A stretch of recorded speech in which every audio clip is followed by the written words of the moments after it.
Como es costumbre, los 16 de agosto de cada año, el presidente de la República hace cambios en el tren gubernamental. Y la gente siempre tiene la expectativa de que hayan cambios, porque cada funcionario tiene un índice de aprobación y el presidente creo que hace o se apoya en algunas encuestas y la gente pide que se produzcan esos cambios con la esperanza de que esos cambios van a mejorar los servicios que brinda el gobierno a la población. Vamos a empezar con Radamés comentando esos cambios, cuáles fueron los más importantes. Lo primero es el contexto, en qué momento se producen esos cambios, cuando el gobierno ya le faltan 2 años para concluir su mandato presidencial, en su segundo periodo, ¿verdad? Entonces, desde mi punto de vista, deben ser los perfiles de los funcionarios que deben ser designados en este periodo? Tomar en cuenta fundamentalmente sus méritos, es decir, su capacidad, su honestidad, la transparencia en el ejercicio público, pero además personas que estén cercanos al horizonte del presidente, porque está terminando un mandato. De manera que ya es la etapa de ir disminuyendo, es imposible disminuirlo totalmente, los que entran producto, como entran muchos funcionarios, no por capacidad, no por transparencia, sino porque son amigos. Cercanía. Relaciones primarias. Eso hay que irlo disminuyendo al máximo. Yo soy amigo de tal persona, buscan padrinos, ¿verdad? En determinados empresarios, en determinados familiares, en fin. Y entonces muchas veces el gobierno está lleno de personas que llegan no por su vocación de servicio público, sino para complacer un vecino, un amigo, un familiar, en fin. Esa etapa hay que irla superando, yo pienso, ¿verdad? Ese es el perfil que yo creo que debe tener el funcionariado en esta última etapa del gobierno. No sé si tú compartes eso. Felipe Tavera también. Me gusta. Sí, mira, yo creo que la dinámica, la lógica de los acontecimientos en torno a los cambios presidenciales no se debe ver única y exclusivamente en los cambios mismos. Eso es un proceso. Recuérdese que en qué contexto se da, como dijo perfectamente Radamés, ¿en qué contexto se da? Bueno, el gobierno, por razones diversas, estuvo en los últimos meses en baja de percepción. Incluso la gente estimaba el asunto de la aprobación del gobierno más abajo de los que se proyectaba tradicionalmente. El gobierno inició un proceso de recapturar la imagen pública frente a esas situaciones, que muchas de las cuales vinieron de fuera, es decir, por problemas exógenos, y entonces se manifestaba en la vida cotidiana de la gente.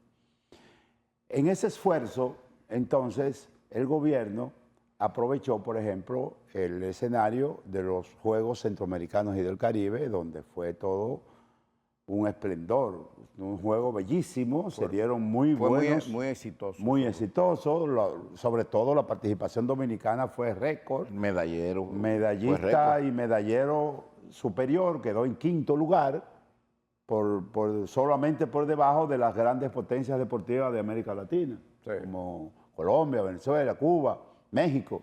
Es decir, Venezuela estuvo. Sí, Venezuela estuvo en 4º lugar, México estuvo el primero, Cuba estuvo el segundo y Venezuela el tercero. Entonces, resulta que se aprovechó ese escenario. Se aprovechó también otros escenarios para tratar de que el gobierno mejorara la imagen vía partido, vía PRM. Y por eso fue que el PRM realizó una tremenda convención que se podrá criticar todo lo que tú quieras, acuerdo de cúpula, lo cual es verdad, acuerdo de aposento, lo cual es cierto. Pero buscando pero- la gobernabilidad pero partidaria. al final, La gobernabilidad desde el punto de partidaria. vista de la utilidad política, el PRM salió fortalecido, en imagen y en orgánicamente. Sí. Es decir, Un acto parece sin el levantamiento de sillas ni nada de eso. no, ni tampoco hubo No, grandes... porque eso fue en el PRD. En el PRM no ha habido... No ha habido nada de No, eso. no ha habido la silla, porque hay mucha gente que menciona eso,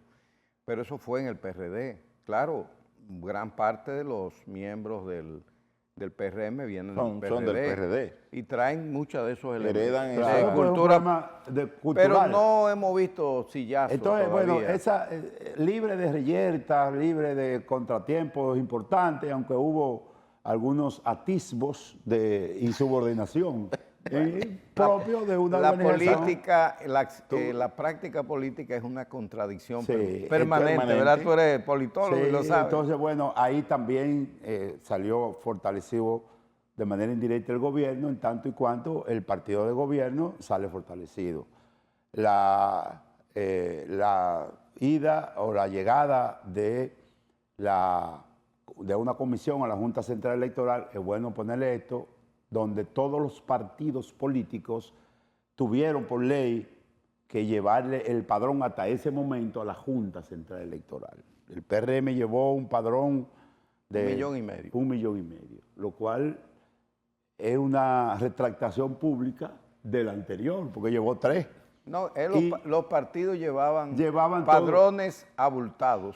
El PLD Todos llevó- los partidos el padrones. PLD llevó en esta ocasión una cosa que le sorprende a Se todo el mundo, supone que 2.5 millones. Ahora. ¿Quién? Sí, ahora. ¿El PLD? El PLD. ¿Y dónde están esos? Bueno, eso, no Porque si solamente, tú eso sumas- solamente se lo cree Danilo, ¿verdad? Bueno. Bueno, entonces, en esa dirección, y además recuérdense que como producto de los acuerdos que se hizo en la convención o en la asamblea que se hizo de delegado del partido, se llegaron a una serie de acuerdos, lo cual emergió un nuevo grupo dentro de esa dinámica. O sea, el PRM estuvo siempre ligado a 2 grupos fundamentales, que fue el de Luis Abinader y de Hipólito, y ellos se ponían de acuerdo. Y siempre sobrellevaban la situación. Ahora hubo que reconocer otro grupo que emergió, que es un grupo, el de David Collado. Pero además, en la comisión de los 15 se le dio participación a todos los que dicen ser precandidatos, porque todavía no son precandidatos, están aspirando Se y habla no ha de- iniciado el proceso. De otro grupo. De otros grupos del minoritarios. Del de Wellington al El norte. de Wellington, ahí se le dio participación. Digo, el de grupo de... cuando hablamos del grupo de David Collado, hablamos también de Yayo, porque es una unificación, ¿verdad? Ya están aliados. Ya están aliados. Entonces, en esa dirección, los cambios reflejan esa realidad, realmente. Sí. Y es evidente que tiene que reflejar esa realidad, tanto interna del PRM como la intención del gobierno de recuperar la imagen. ¿Todo alrededor de qué? Todo alrededor teniendo como máxima figura al presidente de la República. Eso es muy importante, Agustín. Eso último. Es decir, el activo más importante que tiene el PRM es Luis Abinader. Creo que por eso lo eligieron presidente. ¿Para qué? Con el objetivo básico de preservar la unidad. Hay una frase que yo he mencionado aquí. Yo digo que para el PRM el mejor candidato tiene un nombre, la unidad. La unidad. Es decir, no Para estamos... todos partidos no en el estamos- gobierno. Y ¿no? Luis, ¿Eh? y Luis Para todo Abinader puede sonar un poquito duro, pero Luis Abinader, aparte del presidente de la República, es el gran empleador. No, también, de todos, claro, ¿verdad? claro. Eso le da un plus adicional, Exacto. el hecho de que es el que firma los decretos. Exacto. Y, es, Eso- y es el que él designa el funcionariado. Sí, claro. Pero para terminar la idea, Ujú. hay un elemento. Por ser él el activo político más importante del PRM, está llamado a convertirse en el gran promotor de la unidad y la concertación. Sí. Que es lo que ha habido en esa repartición que tú hablas, es una concertación de Claro. los diferentes sectores. Ahora bien, Tú le llamabas en la época del marxismo correlación de fuerzas. sí, ahora bien, quiero agregar que si bien es el gran promotor de la unidad y la concertación. Mucho cuidado. No puede convertirse en rehén de los grupos del PRM, pues si se convierte en rehén, Pues entonces deja de ser. si se convierte en rehén, ¿qué pasa? No, Como entonces el tema es el siguiente. Todos los grupos, incluso el propio presidente, está compelido a jugar un papel estelar en la transición del liderazgo, porque Sí. ese es otro tema que está pendiente en lo que tiene que ver con esta situación. Sí. ¿Quién va a sustituir a Luis Abinader? Bueno, hay varias alternativas y Luis Abinader tiene que estimular esas varias alternativas de sustitución. Pero él debe convertirse a su vez en el principal promotor, estimulador de una transición donde él no va a jugar un papel futuro protagónico, sino otro. Ahora, él está jugando un papel protagónico en este proceso de transición y debe jugarlo.